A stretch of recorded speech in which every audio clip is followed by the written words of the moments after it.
In this video, we're going to do a comparison shuffle. We're going to compare Muhammad to Jesus Christ, Islam to Christianity. Then you can decide for yourself. First off, we're going to compare the Bible to the Quran. 1 Peter chapter 2, verses 21 and 22 says Jesus was sinless.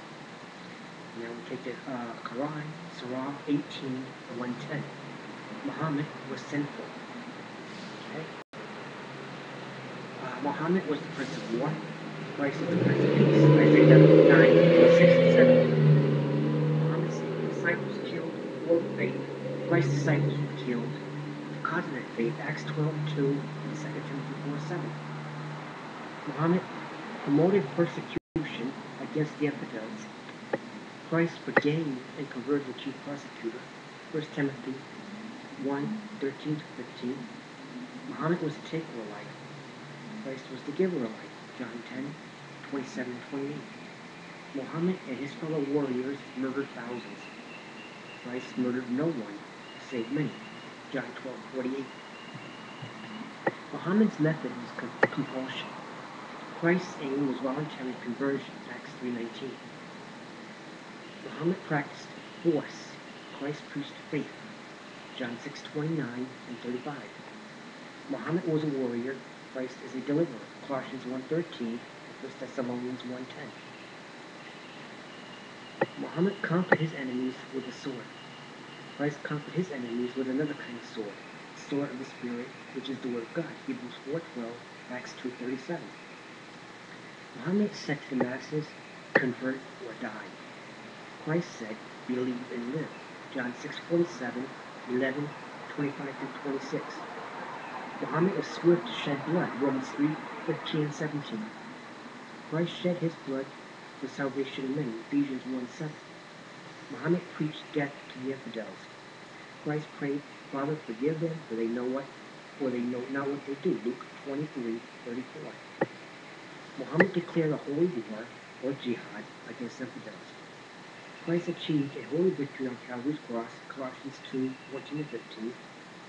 And his followers shared in their victory, John 16:33. Muhammad constrained people by conquest. Christ constrained people by love, 2 Corinthians 5:14. Modern terrorists derive their inspiration from Muhammad and carry out their despicable atrocities in the name of his God. Christians derive their inspiration from the one who said, blessed are the peacemakers, Matthew 5:9. Muhammad hated music.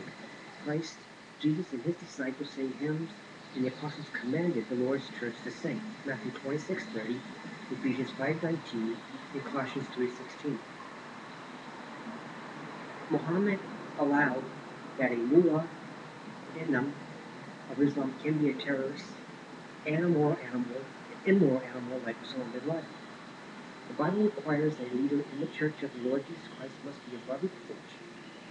And when this is not true, Christians demand such a following leader be removed from leadership. 1 Timothy 3, verses 1 through 7, and 1 Timothy 5, 19 and 20.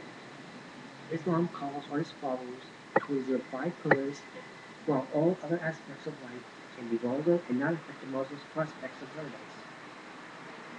The Bible calls all Christians to submit to the total change of his life by the Spirit of God. No area of life and thought is the choice of the follower. Romans 12, 1 and 2. Muslims look forward to an eternity in paradise where there will be virgins who are used for eternal perpetual copulation. The Bible-believing Christian looks forward to being Jesus Christ and is delighted with that. 2 Corinthians 5:8. Muhammad said the witness of a woman was half the value of the witness of a man. Muhammad said the woman goes to paradise because she satisfies her husband sexually. The Bible teaches that a husband is to love his wife and be willing to die for her. Ephesians 5:25. Muhammad called upon his servants to fight. Jesus said, my kingdom is not of this world. If my kingdom were of this world, then would my servants fight. But now is my kingdom not from here. John 18:36. Muhammad ordered death to the Jews. Christ ordered the gospel and preached to the Jews first. Romans 1:16. Quran says, fight in the cause of Allah. Quran 2:244. The Bible says, we wrestle not against the flesh and blood, and the weapons of our warfare are not carnal. Ephesians 6:12 and 2 Corinthians 10:4. The Quran says, fight, slay the pagans wherever you find them. Quran 9:5. Christ said, preach the gospel to every creature. Mark 16:15. The Quran says, I will inspire terror into the hearts of unbelievers. Quran 8:12. God inspires his terror into the hearts of believers. Isaiah 8:13. The Quran is a terrorist manual which condones fighting, conflict, terror, slaughter, and genocide against those who do not accept Islam.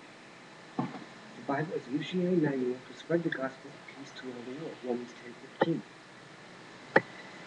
Muhammad's mission was to conquer the world for Allah. Christ's mission was to conquer sin's penalty and power by atonement. 2 Corinthians 5:21 and 1 Peter 3:18. Muhammad considered Christ a good prophet. Christ pronounced Muhammad to be a false prophet. John 10:10 and Matthew 24:11. Muhammad claimed there was one God, Allah. Christ claimed that he was God. John 10:30-31, John 8:58-59, John 5:18, and John 14:9. Muhammad's children are not divided. Christ's children are not. Islam must be received, or you can be killed for rejecting it. The faith offered by Jesus Christ is for whoever will to receive, and all men are permitted to reject it. Revelation 22:17, John 3:16. Those who leave Islam are killed in most Islamic countries. Those who leave the true church of Jesus Christ are allowed to do so with no revenge. Now, is a Muslim submitted to Allah in Islam because he loves Allah? No. He dare not leave Islam, and his loyalty is purely out of fear. True Bible believer is loyal to Jesus Christ purely out of love. 1 John 4:18. There is no fear in love, but perfect love casts out fear, because fear has torment. He that feareth is not made perfect in love. We love him because he first loved us. This concept is 100% alien to Islam. There is no love in Islam, only fear and hate.